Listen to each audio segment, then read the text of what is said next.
বাংলাদেশের জাতীয় মসজিদ বায়তুল মোকাররম। মসজিদটি রাজধানী ঢাকার প্রাণকেন্দ্র পল্টনে অবস্থিত।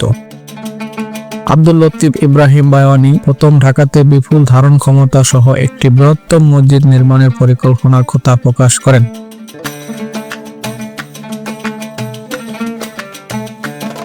উনিশশো সালে বায়তুল মোকাররম মসজিদ সোসাইটি গঠনের মাধ্যমে এই পরিকল্পনা বাস্তবায়নের উদ্যোগ নেওয়া হয়। পুরান ঢাকা ও নতুন ঢাকার মিলনস্থলে মসজিদটির জন্য 8.30 একর জায়গা অধিগ্রহণ করা হয়।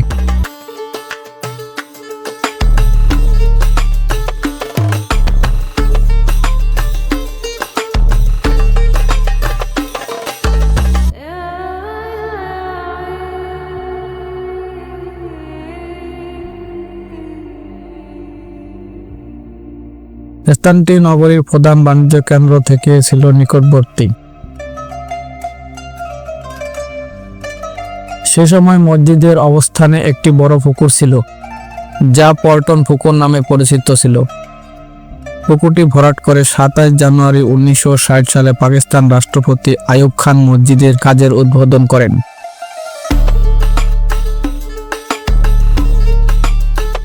সিন্দুর বিশিষ্ট স্থপতি আব্দুল হোসেন কারিয়ানীকে মসজিদ কমপ্লেক্সটির নকশার জন্য নিযুক্ত করা হয়। পুরো কমপ্লেক্স নকশার মধ্যে দোকান, অফিস, গ্রন্থাগার ও গাড়ি পার্কিং এর ব্যবস্থা অন্তর্ভুক্ত করা হয়।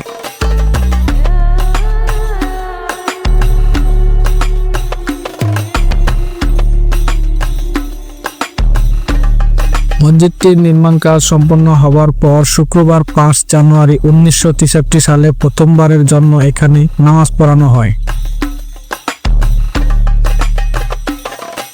মসজিদে একসাথে 30,000 মুসল্লি নামাজ আদায় করতে পারে, ফলে ধারণ ক্ষমতার দিক দিয়ে এটি বিশ্বের বৃহত্তম 10ম মসজিদ।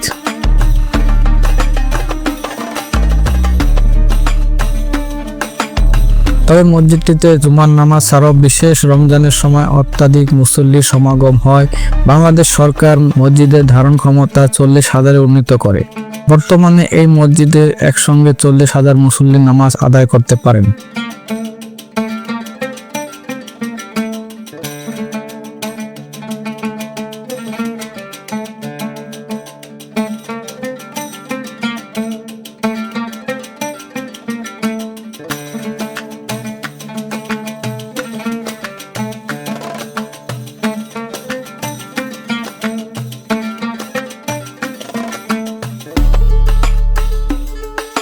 উনিশশো 1975 সালের 28শে মার্চ থেকে ইসলামিক ফাউন্ডেশন বাংলাদেশ এই মসজিদের রক্ষণাবেক্ষণ করে আসছে।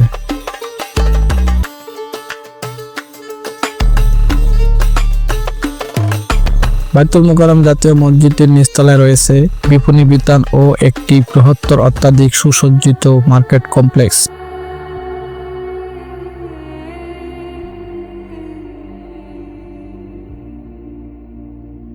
2008 সালে সৌদি সরকারের অর্থায়নে মসজিদটি সম্প্রসারিত করা হয়। এই মসজিদটিতে মুঘল স্থাপত্যশৈলীর ও ঐতিহ্যগত বৈশিষ্ট্যের পাশাপাশি বেশ কিছু আধুনিক স্থাপত্যশৈলীর নিদর্শন রয়েছে।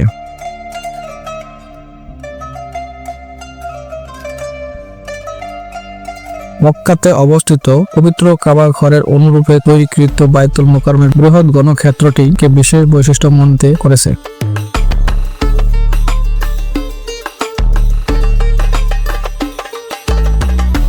যা এই মসজিদটিকে বাংলাদেশের অন্য যে কোনো মসজিদ থেকে আলাদা করেছে। এর দক্ষিণ ও উত্তর পার্শ্বে উজু করার জন্য জায়গা রয়েছে। উত্তর ও দক্ষিণ দিকে মসজিদে প্রবেশ করার বারান্দার উপর দুটি ছোট গম্বুজ নির্মাণের মাধ্যমে প্রধান ভবনের উপর গম্বুজ না থাকার অভাবকে বোঝানো হয়েছে। মসজিদে প্রবেশ করার বারান্দাগুলিতে 3টি অশ্বক্ষুরাকৃতির খিলান পথ রয়েছে, যার মাঝেরটি পার্শ্ববর্তী দুটি অপেক্ষা বড়। দুটি উন্মুক্ত অঙ্গন প্রধান নামাজ কক্ষে আলো ও বাতাসের চলাচলকে নিয়ন্ত্রণ করে। 3 দিকে বারান্দা ধারা ঘেরা প্রধান নামাজ কক্ষের মিহরাবটির আকৃতি আয়তাকার, যার আয়তন 2463.51 বর্গমিটার। সমগ্র মসজিদ জুড়েই অলঙ্করণে অধিকও এড়িয়ে যাওয়া হয়েছে। প্রতি শুক্রবারে দূর দূরান্ত থেকে অনেক মানুষ আসে এই মসজিদে জুম্মার নামাজ আদায় করতে।